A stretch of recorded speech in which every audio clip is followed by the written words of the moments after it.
So I like to start out, like I said, like to start out hot, covering some of those big issues, get people into where we're going with this. To zoom out a little bit, there's a couple places I want to start.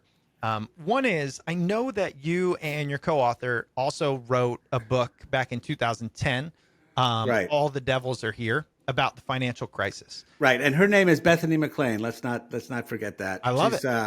She's an amazing journalist. Great. And you and Bethany, I know, work well together, and that's why you picked up this book together. My question is, to tackle the financial crisis of 2010 and then the pandemic a decade later, how frustrated do you get at our inability to learn from historical issues? When you get to report on these things, how frustrated do you get?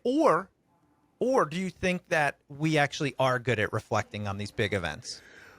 Well, we're terrible about reflecting on COVID, and we'll get to that in a minute. Okay.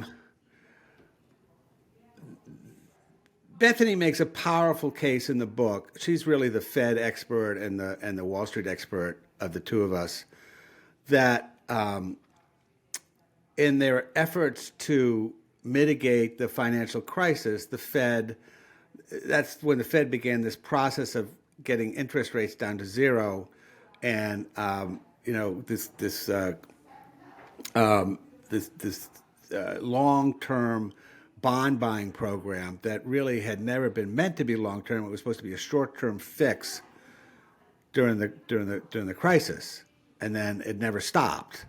And Bethany's view is that this was a wild overreaction and it harmed us because it wound up giving us inflation, and it also caused a lot of deal making, private equity in particular, that wouldn't have happened because interest rates were so low.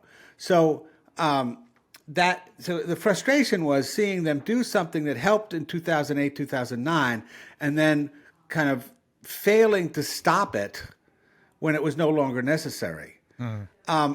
The financial crisis also, though, did lead to a lot of legislation aimed at taming the banks, and as Bethany points out in the book, that was a good thing. But what it did was it caused so much of high level banking and trading and so on to be pushed to what she calls the shadow banking system, the hedge funds and so on that are unregulated. And so that really it's had a negative effect on the society because, the government doesn't really have much control over them or know what they're doing. And they have had several crises, including one leading up to COVID. So yeah, that is frustrating. And this one, the one thing they did after the financial crisis that made a lot of sense was they had a commission to try and figure out what went wrong.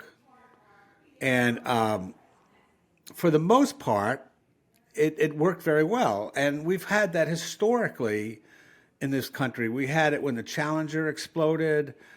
We had it actually after the crash of when was it? Why am I blanking on this? The crash of 2029 that led to the Depression.